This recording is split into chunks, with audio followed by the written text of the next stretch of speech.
오늘 우리에게 주시는 하나님의 말씀은 요한복음 20장 1절부터 10절까지 말씀이 되겠습니다. 신약성경 183쪽입니다. 신약성경 183쪽 요한복음 20장 1절부터 10절까지 말씀입니다. 저와 여러분이 한 절씩 교독하겠습니다. 안식 후 첫날 일찍이 아직 어두울 때에 막달라 마리아가 무덤에 와서 돌이 무덤에서 옮겨진 것을 보고 시몬 베드로와 예수께서 사랑하시던 그 다른 제자에게 달려가서 말하되 사람들이 주님을 무덤에서 가져다가 어디 두었는지 우리가 알지 못하겠다 하니 베드로와 그 다른 제자가 나가서 무덤으로 갈새 둘이 같이 다름질 하더니 그 다른 제자가 베드로보다 더 빨리 달려가서 먼저 무덤에 이르러 구부려 세마포 놓인 것을 보았으나 들어가지는 아니하였더니 시몬 베드로는 따라와서 무덤에 들어가 보니 세마포가 놓였고 또 머리를 쌌던 수고는 세마포와 함께 놓이지 않고 딴 곳에 쌌던 대로 놓여 있더라. 그때야 무덤에 먼저 갔던 들어가 보고 믿더라. 그들은 성경에 그가 죽은 자 가운데서 다시 살아나야 하리라 하신 말씀을 아직 알지 못하더라. 이에 두 제자가 자기들의 집으로 돌아가니라. 아멘. 할렐루야. 네, 오늘 부활의 기쁨과 은혜가 여러분과 여러분 가정에 온전히 넘치기를 주의 이름으로 축원합니다. 부활의 아침을 맞이하면서 고난주간의 이야기를 좀 해상해 보려고 합니다. 그냥 고난이 없이는 부활의 영광이 없으니까 우리는 이렇게 부활절 아침에 기쁨을 나누지만 그 부활이 있기까지 어떤 고난의 연속과 어떤 아픔과 절규와 피 흘림이 있었든지 우리는 알아야 되지 않겠습니까? 그래서 오늘도 제가 두 번째로 이어서 워드 바이 하트에서 연습한 것을 가지고 여러분에게 이 앞부분, 그러니까 요한복음 18장 28절 예수님이 빌라도에게 가서 신문을 받고 그리고 이제 그분이 십자가에서 죽으시고 그리고 그분이 장례 지낸 것처럼 아리마대 사람 요셉에 의해서 새 무덤에 장례 지낸 부분까지 18장 후반부와 19장 전체를 워드바이하트를 통해서 여러분에게 일단 소개하면 여러분은 잘 들으시고 그리고 그것과 연결해서 이 부활이 우리에게 얼마나 능력 있고 중요한 것인가를 다시금 생각하고 부활하신 예수님을 우리 심령 속에 온전히 받아들이는 축복의 아침이 되기를 간절히 바랍니다. 네.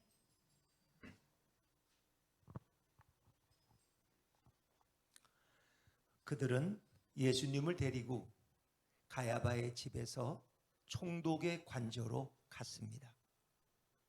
때는 새벽이었습니다. 그런데 그 유대인들은 자신들 몸을 더럽히지 않고 유월절 음식을 먹으려고 총독의 관저에는 들어가지 않았습니다. 그래서 빌라도가 관저 밖으로 나와서 유대인들에게 물었습니다. 당신들은 이 사람을 무슨 죄로 고소하는 거요? 라고 물었습니다. 그랬더니 유대인들이 말했습니다. 이 사람은 범죄자입니다. 이 사람이 범죄자가 아니라면 총독님께 그를 데려오지도 않았을 것입니다. 그때 빌라도는 말했습니다. 그러면 당신들에게도 법이 있으니 이 사람을 데려가서 당신들의 법대로 재판하시오. 그랬습니다. 그랬더니 유대인들이 대제사장들이 하는 말이 우리에게는 사람을 죽일 권한이 없습니다. 그랬습니다. 이로써 예수님이 자기 죽음에 대해서 어떻게 죽음을 맞이할 것인가에 관해서 그분이 전에 하신 말씀이 이루어졌습니다. 빌라도는 다시 자신의 관저 안으로 들어갔습니다. 그리고 관저 안에서 예수님을 불러들였어요. 그리고 예수님께 물었습니다. 당신이 유대인의 왕이요? 예수님께서 말씀하셨습니다. 이것은 내 스스로 하는 말이냐? 아니면 다른 사람들이 나에 관해서 한 말을 네가 전하는 것이냐? 빌라도는 다시 말했습니다.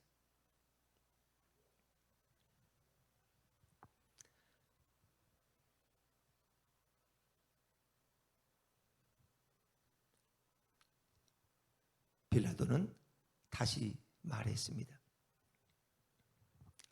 나는 유대인이 아니요.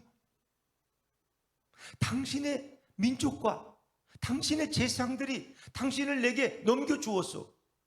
도대체 당신은 무슨 일을 행한 거요? 예수님께서 말씀하셨습니다. 내 나라는 이 세상에 속한 것이 아니다. 만약 내 나라가 이 세상에 속하였다면 내 종들과 보내서 그들이 싸워서 나를 유대인에게 붙잡히지 않게 했을 것이다.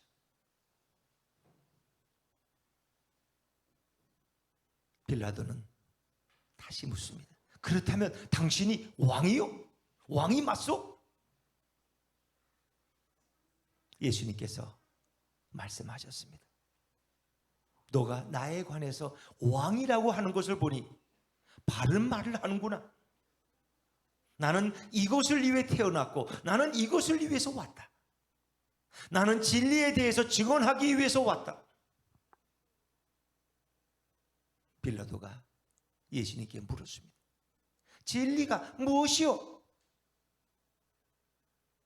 그리고 빌라도는 관저 밖으로 나와서 유대인들을 향해서 말했습니다. 나는 이 사람에 대해서 아무런 고소할 죄를 찾을 수가 없어.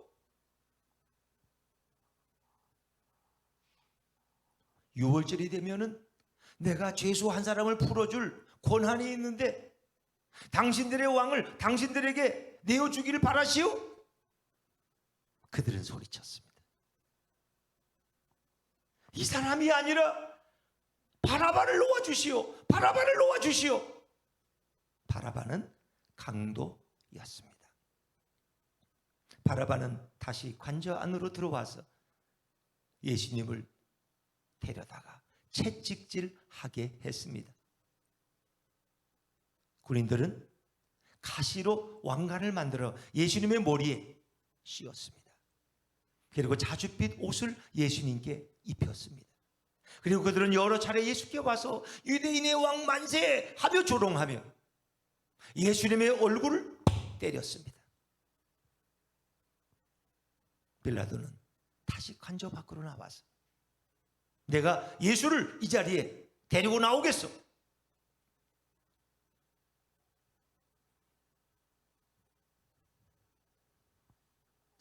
나는 이 사람에게서 아무런 죄도 찾을 수가 없었다는 걸 당신들은 알게 될 것이요. 그리고 예수님이 가시관을 쓰시고 자줏빛 옷을 입으신 채 걸어 나오시자 빌라도는 예수님을 가리키면서 보라 이 사람이요 라고 외쳤습니다.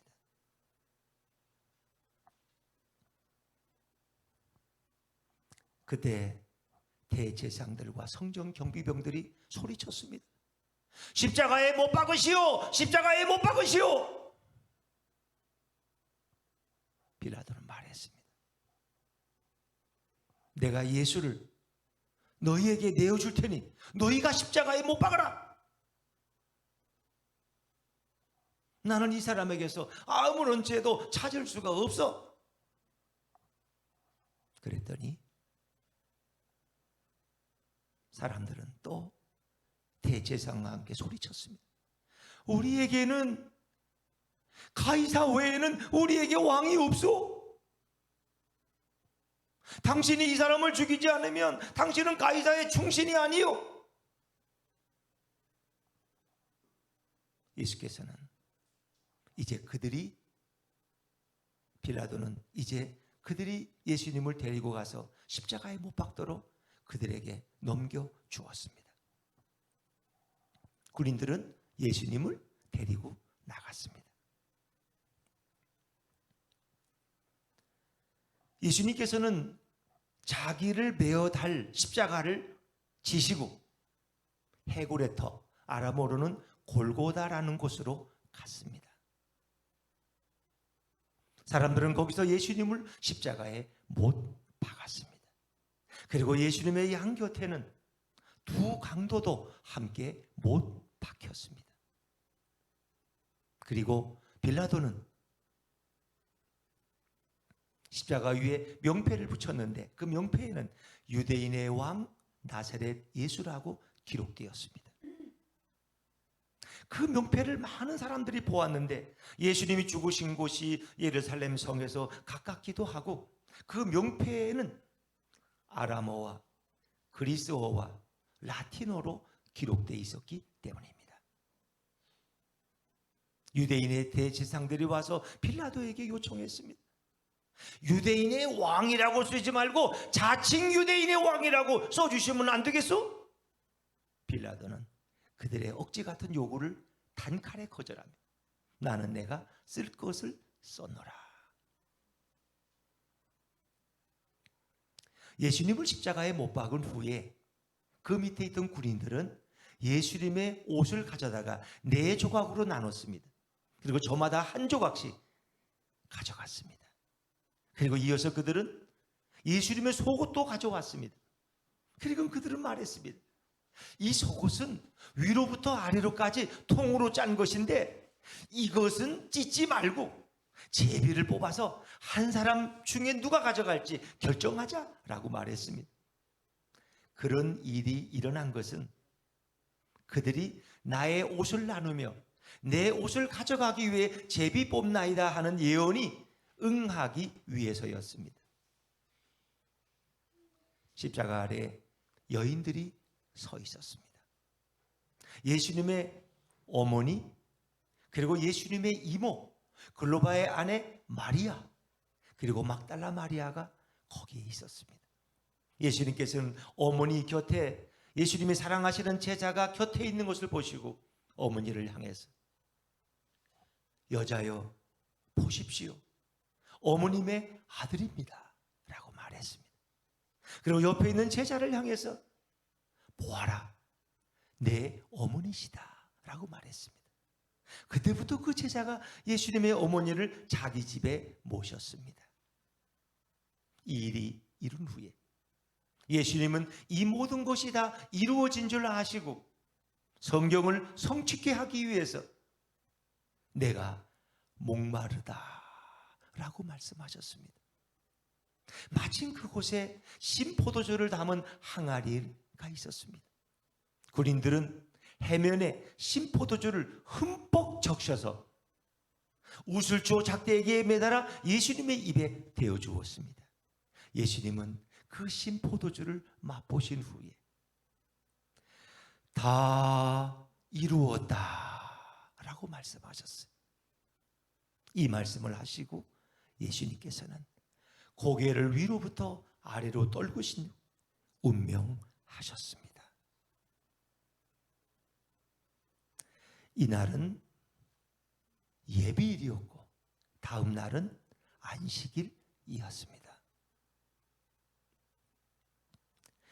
유대인들은 안식일에 십자가 위에 시신을 두는 것을 싫어해서 빌라도에게 와서 요구했습니다. 십자가에 달린 이 시신들의 다리를 꺾어버리시고 십자가에서 내려주십시오. 군인들이 와서 예수님 이 편과 저편에 있는 강도들의 다리를 부러뜨렸습니다.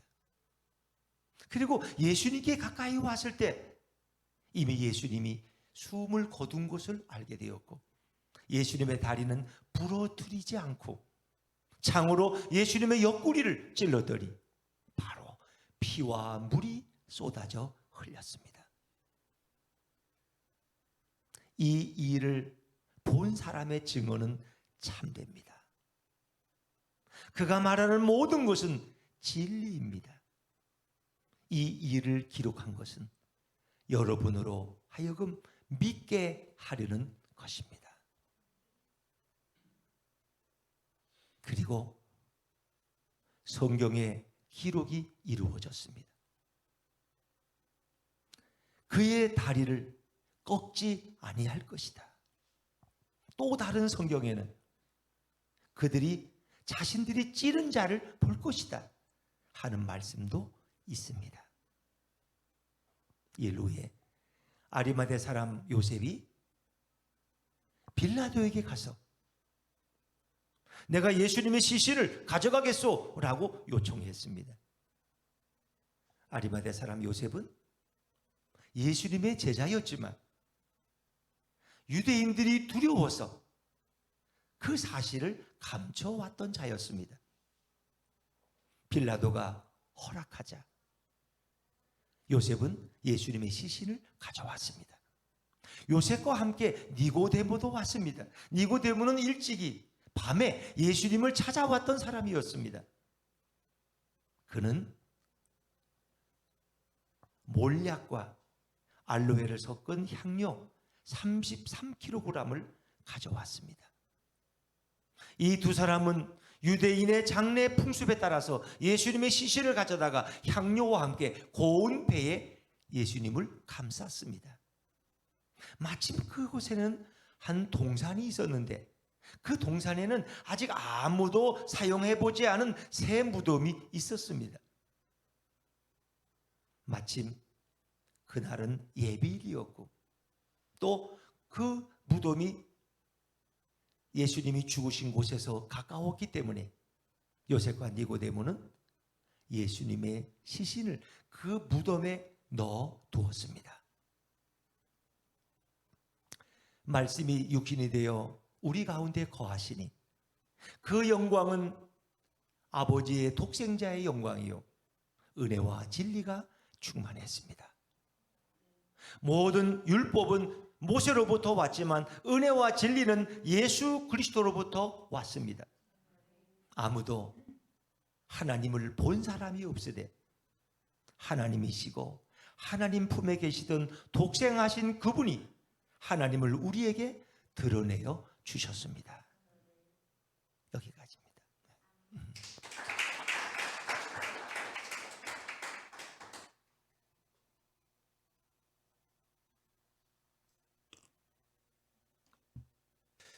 네, 우리가 이 고난의 과정을 이제 예수님이 사실 그 전에 보면은 겟세마네 동산에서 기도하시다가 때가 되어서 이제 로마 군병들과 성전 경비병들에게 체포되시고 그 해의 대제사장의 장인된 안나스의 집으로 먼저 끌려가요. 안나스에게 가서 그 밤에 신문을 받으시고 그 다음에 그 해의 대제사장인 가야바에게 또 끌려가요. 가야바가 또 신문을 받아요. 그리고 그 다음에 빌라도의 관저로 끌려가는 거예요. 그러니까 참 겟세마네 동산에서 밤을 새워 기도하시던 예수님은 얼마나 많은 일을 그 밤에 새벽에 겪었는지 아시겠죠. 근데 거의 그 재판이라는 것은 불법 재판이에요. 왜냐하면 유대의 법에는 한밤중에는 로마의 법에도 그렇고 재판을 할 수가 없어요. 어떤 죄인도 그가 어떤 죄를 지어도 밤에는 재판을 하면 안 돼요. 예를 들면 우리 부모가 어젯밤에 재판받고 오늘 새벽에 사형당했대. 이 말이 돼요? 있을 수가 없는 일이에요. 그리고 사형 선고 당일에는 사형을 집행할 수 없어요. 그건 모든 법이 그래요. 근데 그들은 불법적인 재판을 열었어요. 그 밤중에부터 새벽까지 모든 재판이 일사천리로 끝나버렸어요. 왜냐하면 그들은 예수님을 죽일 목적을 가지고 이 재판을 진행했기 때문에. 그래서 그들이 뭐라 그래? 우리에게 사람을 죽일 권한이 없어. 너 유대의 법으로 재판하라. 우리에겐 사람을 죽일 권한이 없다. 오직 로마의 총독만이 사람을 죽일 수 있는 권한을 가지고 있어요. 그러니까 그들은 빌라도에게 예수님을 끌고 와서 예수님이 로마의 가이사에게 반역하는 자니까 이 예수를 죽이라고 정치적인 혐의를 뒤집어 씌우는 거예요. 근데 빌라도는 아무리 봐도 예수님이 무슨 반란을 일으키라든가 무기를 소지했다든가 로마에 대항할 그런 걸 찾아볼 수가 없어. 그러니까 빌라도 입장에서는 그를 죄인으로 몰아갈 수가 없는 거예요. 더구나 빌라도는 너희들끼리의 종교적인 문제는 너희들끼리 해결하라는 거예요. 왜 자꾸 나한테 와서 가져가 귀찮게 구느냐. 그런데 오늘 이 유대 종교 지도자들이 얼마나 교활한가. 그들은 이 빌라도의 관저에 들어오지 않습니다. 왜 그런지 아세요? 자신들의 몸을 더럽히지 않으려고. 자신들의 몸을 더럽히지 않아서 유월절에 식사를 함께 나누려고. 왜냐하면 이게 유대인이 이방인에게 들어가면은 부정하다는 거예요. 그 일주일 동안 여러분이 코로나 걸리면 자가격리 하듯이 일주일 동안 자가격리를 해야 돼요. 그러니까 그것이 싫어서 빌라도의 법 관저에는 들어가지 않지만 예수님을 죽이려 하는 거예요. 자, 이게 얼마나 교활하고 가증스러운 겁니까? 작은 규칙은 지키려고 애쓰면서도 거마어마한 악을 행하는 그들. 하나님이 이 땅에 오신 그 메시아를 죽이려는 엄청난 시도를 감행하면서 그까지 할례법을 내세우고 정결례식을 내세워서 이방인의 집에는 들어갈 수가 없다. 몸이 더러워질까 봐. 자, 이게 얼마나 타락한 종교의 군상이냐 하는 것입니다. 종교가 타락하면 이렇게 되는 거예요. 손은 씻어야 되는데 그 마음은 살인의 욕구로 가득 차 있다면 여러분 이해가 돼요. 왜? 하나님은 중심을 보시기 때문에. 더더욱 그들은 예수님을 죽이려고 작정했었고, 빌라도가 나는 이 예수에게서 아무런 죄를 찾아볼 수가 없다라고 자꾸 발뺌을 하니까 결국 그들이 한 말이 뭐예요? 가이사 외에는 우리에게 왕이 없습니다. 아니, 여호와 하나님이 그들의 왕이지 어떻게 가이사가 그들의 왕이 될 수 있어요? 종교가 타락하면 이렇게 되는 거야. 하나님을 섬기는 자들이 세상 권력이 우리의 왕이고 세상의 물질이 나의 왕이야. 어떻게 예수가 내 왕이야? 여호와가 어떻게 내 왕이야? 그러니까 그 대제장들은 다 자기들의 밥벌이와 기득권을 얻고 권력과 명예와 부를 얻기 위해서 그 직을 가지고 있었던 거지, 진정으로 하나님을 섬기고 충성하는 자들이 아니었다는 거예요. 배가 눈에 걸적거리고 자신들의 자리를 위협하는 예수를 빨리 죽여서 눈에 가시 같은 존재를 제거하기를 원했다는 거예요. 그러나 거기에 하나님의 깊은 뜻이 숨겨져 있었어요. 대제사장들에 의해서 예수님은 죽음의 자리로 몰려갔지만 결국 하나님은 그것을 통해서 인류를 위해서 예수님이 보혈을 흘리시고 인간이 구원받는 길을 열어주셨다 하는 것입니다. 자, 우리가 이 빌라도를 또 생각해 보면 그는 어찌 보면 매우 양식 있는 사람처럼도 보여요. 판사들도 좀 양심적인 사람이 있고 검사도 그렇고 뭐 그럴 수 있잖아요. 예를 들면 이게 죄는 참 죄는 미워하지만 사람은 미워해서는 안 되는데 뭐 이런 것처럼. 근데 빌라도가 뭐라 그래?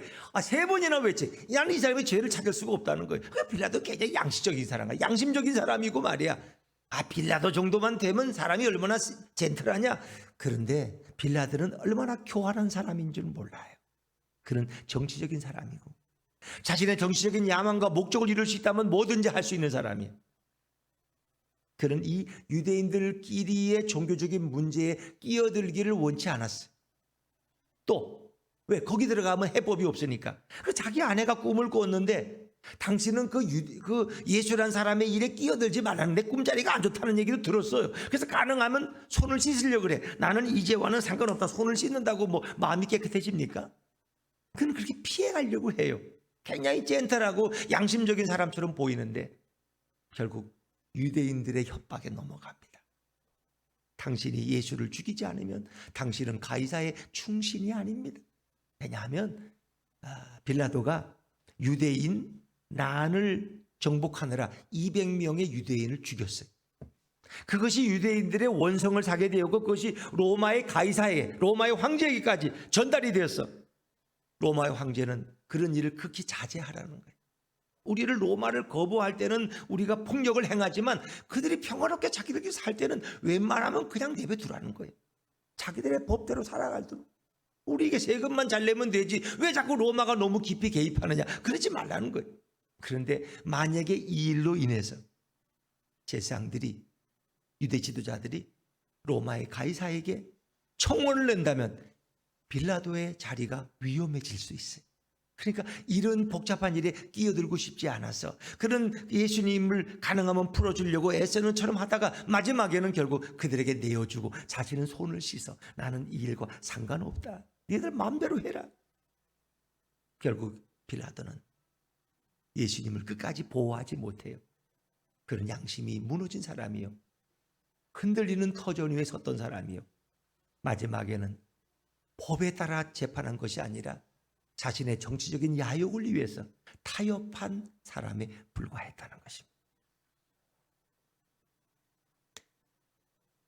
더더욱 우리는 예수님과 빌라도와의 대화를 통해서 예수님이 나는 진리에 대해서 증언하러 왔다. 그때 빌라도가 진리가 무엇이요? 라고 물어요. 그것은 빌라도가 예수님에 대해서 약간의 관심을 가졌다는 거예요. 아니, 오히려 예수님 입장에서는 이 빌라도에게 진리를 바로 가르쳐 주기를 원했어요. 그런데 빌라도는 진리 대신 예수님을 앞에 두고도, 앞에 놓고도 그분이 진리인지 깨닫지를 못했어요. 그 기회를 잃어버렸어요. 예수님은 끝까지 빌라도와의 대화를 통해서 그의 영혼을 불쌍히 여기시고 그를 하나님께로 인도하시고 그의 영혼의 눈을 뜨게 하시기를 원하셨어요.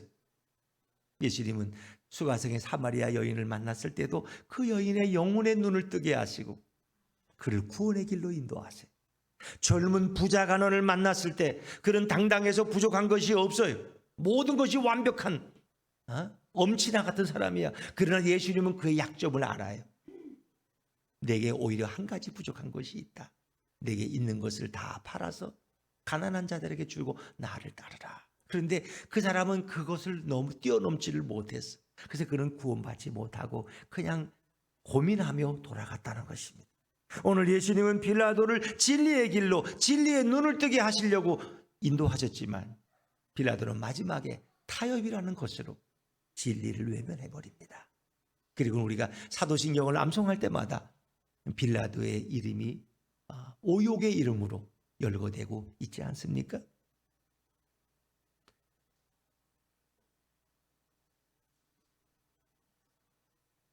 예수님께서는 진리에 속한 자는 내 말을 듣는다 하는 말씀을 같이 하십니다.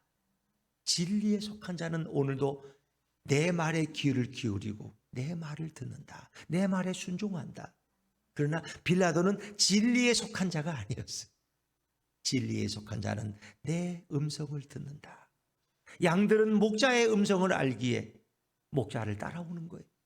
오늘 여러분들이 영혼의 눈이 뜨여지고 영혼의 귀가 열려져서 진리이신 예수님의 음성을 들을 수 있기를 주의 이름으로 축원합니다. 오늘 빌라도가 고민했던 문제가 그런 문제였어요.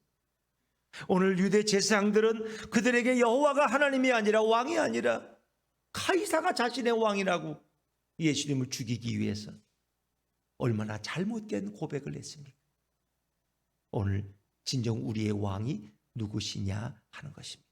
그래서 요한복음 18장 후반절부터 19장까지를 보면은 예수님이 이 모든 것이 성경을 이루어 나간다는 거예요. 성경을 응하게 하려 하심이라 이렇게 말씀하셔요. 그리고 그것을 이루어 나가셔요.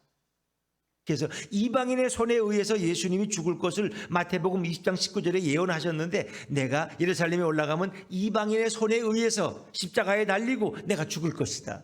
그 말씀이 이루어지는 거예요.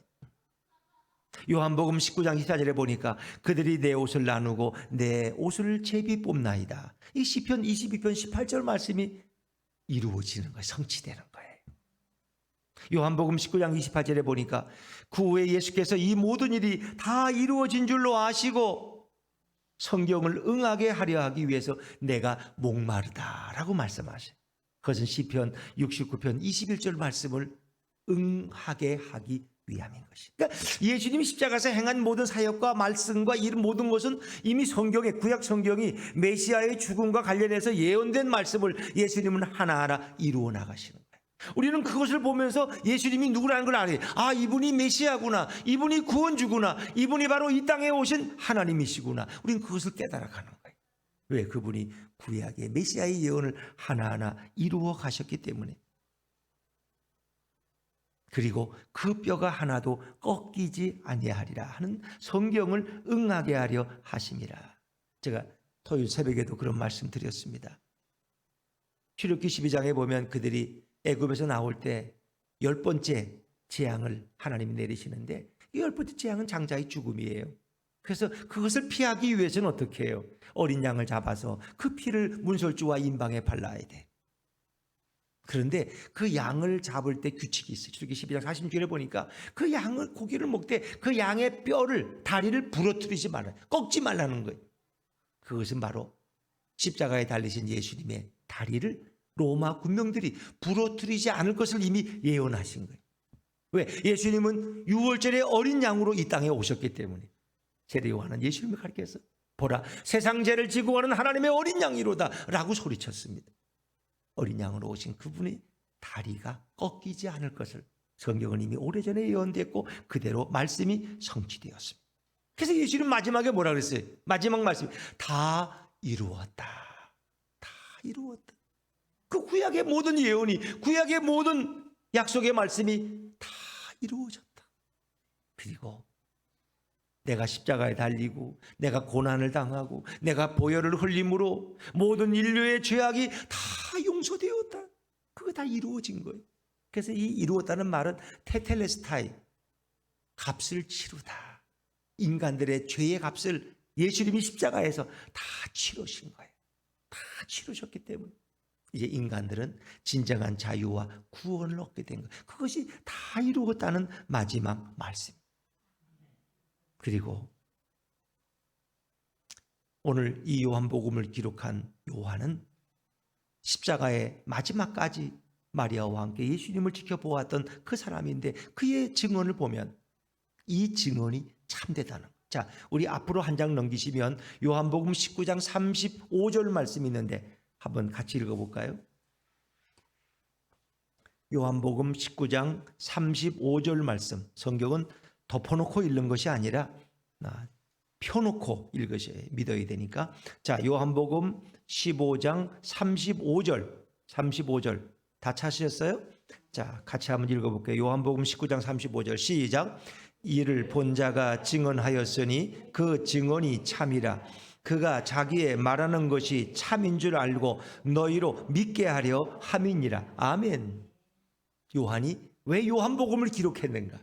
이 모든 예수님의 죽음의 과정을 그가 지켜보았기 때문에 그 참된 진리이신 그분을 증언하기 위해서 이것을 기록했다.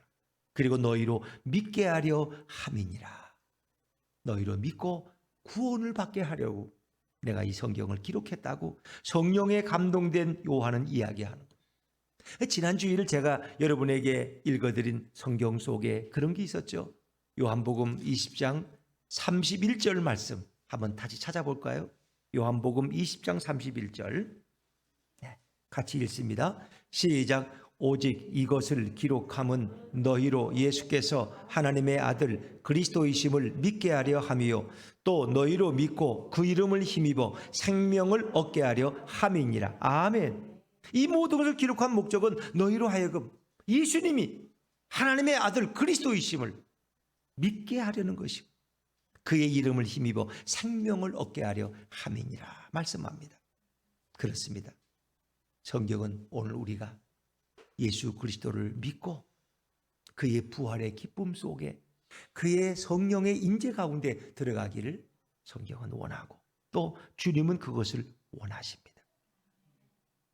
자, 오늘 이제 이렇게 아리마대 사람 요셉에 의해서 예루살렘 성에서 가까운 동산의 새 무덤에 예수님이 장례되었는데 막달라 마리아는 그러니까 거기에 넣어두었다 하는 것은 아마 시간이 매우 촉박했기 때문에 6시부터는 안식일이 시작되기 때문에 그 전에 모든 걸 끝내야 돼요. 그러니까 향품 처리나 모든 것이 좀 아마 부족했을 수 있어요. 그래서 막달라 마리아와 또 다른 마리아, 다른 성경에 보면은 그 향료를 가지고 예수님의 무덤을 찾아와요. 근데 요한복음 20장은 오직 막달라 마리아 혼자 온 것으로 기록되어 있습니다만은 막달라 마리아가 예수님을 무덤을 찾아왔을 때 무덤 입구를 막았던 큰 돌이 옮겨져 있었다.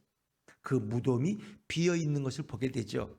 깜짝 놀란 거예요. 그리고 베드로와 요한에게 달려가서 예수님의 무덤이 비어 있어요. 누군가 예수님의 시신을 도둑질해 간가 봐요. 하면서 막 지자들에게 가서 그 놀라운 사실을 알렸어요. 그러니까 베드로와 요한이 무덤으로 달려와요. 근데 참 재미있는 것은 누가 먼저 달려오느냐? 요한이 먼저 달려와요. 그래서 어떤 주석가들은 요한이 좀 젊었기 때문에 뜀박질이 빠르지 않았겠느냐 이런 얘기도 하는데 사실을 가만히 보면은 요한은 예수님의 십자가 곁을 마지막까지 지켜보던 사람이에요. 그리고 장례의 과정도 아마 지켜보았을 거야. 그러니까 예수님의 무덤이 어디 있는지 알아요. 그걸 베드로는 도망가서 없어. 그러니까 요한이 장소를 알기 때문에 앞서서 쫓아왔을 것이다. 정작 재미있는 것은 무덤에 와서는 요한은 밖에서만 살펴요. 성격이 그런 거야, 요한은. 근데 베드로는 늦게 뛰어왔지만 무덤 속으로 들어가서 확인해. 성격이 그런 거야, 베드로의 성격은. 가서 무덤에 들어가서 확인해. 그리고는 고개를 갸우뚱거리며 돌아갔다는데, 이제 성경에 보면은 그들이 믿더라는 말씀이 있어요. 근데 뭘 믿었을까? 이게 문제예요. 자, 우리 6절, 7절, 8절 말씀, 오늘 본문입니다. 요한복음 20장 6절, 7절, 8절을 한번 같이 읽어볼까요? 요한복음 20장 자막 좀 준비해 주실까? 방송실에? 네. 자, 6절, 7절, 8절 같이 읽죠. 시작. 시몬 베드로는 따라와서 무덤에 들어가 보니 세마포가 놓였고 또 머리를 쌌던 수고는 세마포와 함께 놓이지 않고 딴 곳에 쌌던 대로 놓여 있더라. 그때야 무덤에 먼저 갔던 그 다른 제자도 들어가 보고 믿더라. 그게 뭘 믿었냔 말이에요. 그 예수님의 부활을 믿었겠느냐? 이제 상황을 보면 그건 아닌 것 같아. 다른 제자. 다른 제자. 그러니까 무덤에 먼저 갔던 그 다른 제자는 누굴 얘기하는 거예요? 요한을 얘기하는 거예요. 그가 먼저 뛰어갔으니까 그 다른 제자 들어가 보고 믿더라. 그 믿었다는 것은 예수님의 부활을 믿었다기보다는 시신이 없어졌구나. 막달라 마리아가 와서 얘기하니까 여자들의 말을 어떻게 믿어? 더구나 여자 혼자만 쫓아와서 엉뚱한 소리 하는데, 그래서 그게 안 믿어져서 그래도 한번 가봤더니 정말 시신이 없어졌네. 누가 가져갔지? 그걸 믿더라는 거야. 그거를. 시신이 비어있네.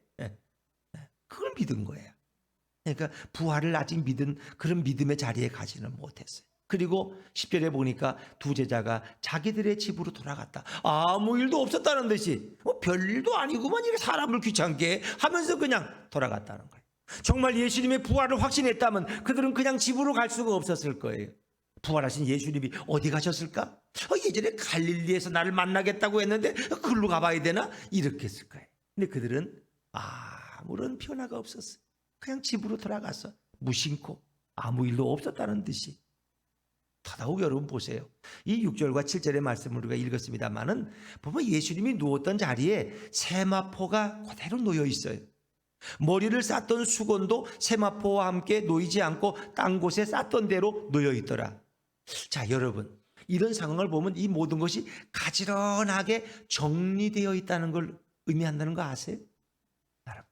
그러니까 예수님의 몸을 감쌌던 세마포와 머리를 감았던 이 수건이라든가 그런 걸 그대로 입고 예수님이 몸만 빠져나간 거예요. 그러니까 만약에 도둑이 와서 예수님의 시신을 훔쳐간다면 굳이 세마포를 벗겨서 거기 던져놓을 이유가 있어요? 또 수건이 좀 삐뚤었으면 요거 잘 챙겨놓고 가, 이렇게 바르게. 그럴 리가 있어요? 도둑이 집에 들어와서 구두발 신고 막 들어와서 막 정신없이 가져가지. 야, 가면서 이불은 좀 정리해놓고 가라. 야, 그래도 좀 이 흙을 좀 닦고 가. 이런 도둑 봤어요? 그러니까 이건 이상한 거야. 근데 거기에 대한 의문을 가지지 못해. 우리 아마 우리 박주현 맞습니까? 네, 형제 같으면 아마 좀 의심을 가졌을 거야. 이건 도둑질 해간 게 아니야. 이 정황으로 보면은 이건 뭔가 신비한 일이 일어난 거야. 왜? 사람이 누워있다가 몸만 싹 빠져나갔거든. 그리고 수건도 옆에 가지런히 잘 정리되어 있는 거야. 손수건을 접어놓은 것처럼. 이게 도둑들은 이런 일을 할 리가 없어. 도둑들이 살인하고 간 자리, 도둑질한 자리는 난장판이야. 막 정신없이 그냥. 그러니까 뭔가 의심을 했어야 되는데 그들은 그런 생각도 없었어. 그냥 돌아갔어. 막달라 마리아 말이 없네. 예수님의 시신이 없었긴 없었는데 누가 가져갔지? 시신을 가져가서 뭐 하려고 가져갔을까? 제자들은 아직 그 사실을 믿지 못했다는 거예요. 자, 우리 9절 말씀을 한번 볼까요? 9절입니다. 9절 같이 읽죠. 20장 9절 시작. 그들은 성경에 그가 죽은 자 가운데서 다시 살아나야 하리라 하신 말씀을 아직 알지 못하더라. 그들은 성경에 그가 죽은 자 가운데서 다시 살아나야 하리라 하신 말씀을 아직 알지 못하다. 그 말씀을 깨닫지 못한 예수님께서는. 내가 죽은 자 가운데 다시 살아날 것이다, 부활할 것이다 하고 예수님은 여러 차례 부활을 예고하셨는데 제자들은 그걸 다 귓전으로 흘려보낸 거야. 왜? 사람이 죽었다 살아난다는 건 그들을 생각해 본 적이 없어. 그러니까 그들은 아직도 온전히 부활을 믿지 못하고 깨닫지도 못했다 하는 것입니다. 여러분, 만약 제자들이 부활을 확신했다면 마리아에게도 도난당한 게 아니라 예수님이 부활하신 겁니다. 그러면 마리아가 무덤 밖에서 또 울고 있겠어요? 오늘 20장 11절에 보니까 마리아는 무덤 밖에 서서 울고 있더니 울면서 구부려 무덤 안을 들여다보니 그랬습니다. 울고 있을 리가 없죠. 왜? 부활하신 예수님인데 왜 울어? 울기는 왜 울어? 그렇죠. 그런데 거기에 두 천사를 만나고 또 자신을 부르는 예수님의 음성을 듣고 마리아야 하는 음성을 듣고 그 부드러운 음성 속에 저분이 주님이시구나 해서 라보니라고 외치죠. 오 선생님라고 불렀어요. 예수님께. 아마 마리아가 성경엔 표현이 없지만 아마 예수님의 앞에 무릎을 꿇고 그 다리를 붙들었던 것 같아. 그러니까 예수님께서 나를 그냥 계속 붙잡고 있지 말아라. 내가 아직 아버지께로 올라가지 않았다라고 말씀하셔요. 그리고 다만 너는 나의 형제들에게 가서 내가 하나님께로 돌아갈 것을 전하라.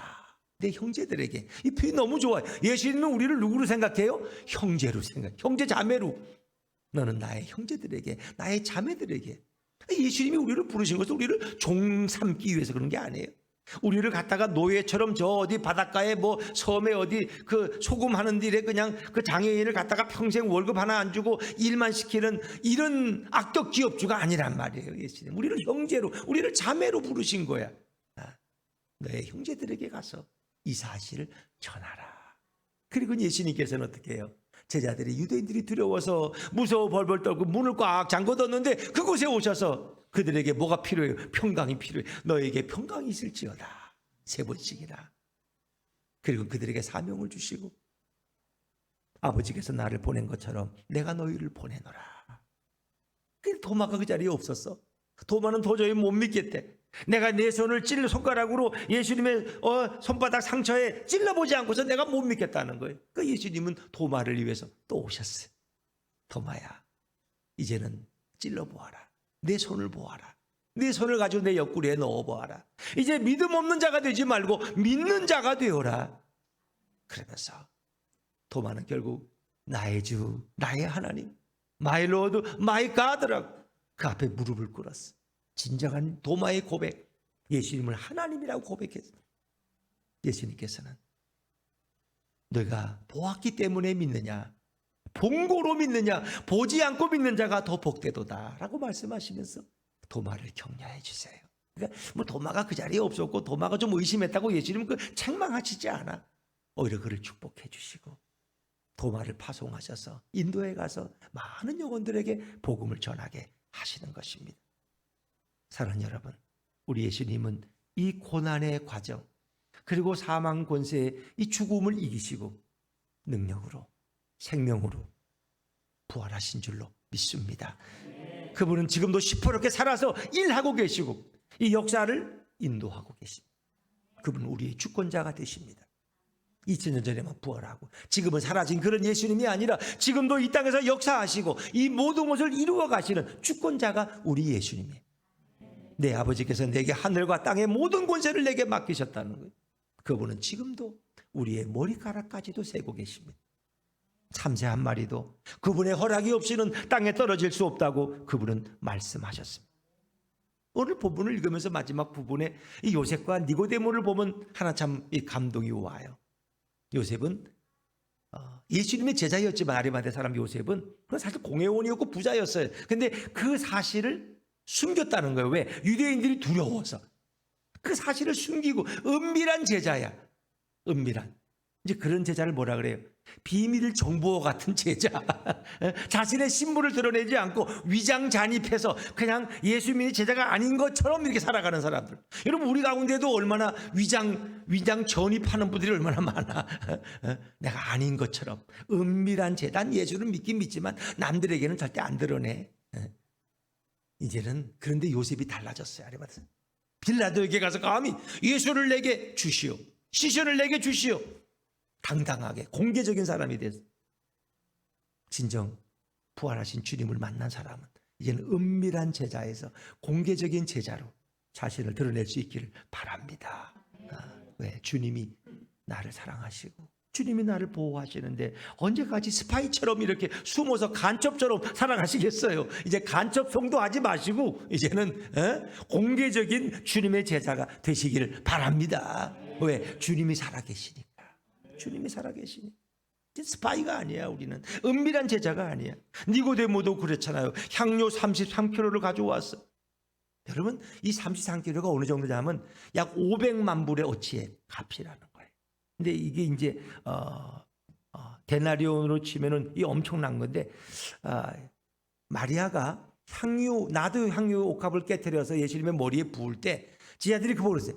이거 팔으면 300데나리온을 받아서 가난한 자에게 줄 수 있는데 5천 명이 모일 때 베스다 강야에서 빌립이 그랬어요.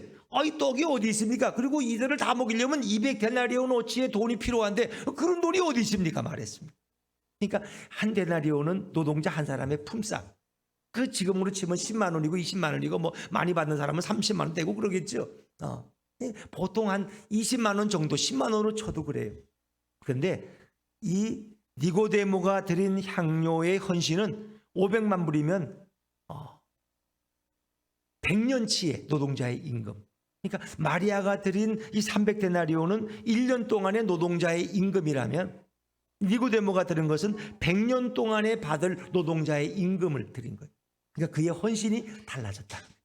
예수님의 죽음의 과정을 지켜본 그들은 옆에서 그것을 집행한 로마의 백부장처럼 이런 진실로 하나님의 아들이었도다. 그 고난의 과정을 통해서 그분이 예수님이 바로 하나님임을, 우리의 메시아임을 그들이 고백하게 됐어요. 부활한 제자들은 달라졌습니다.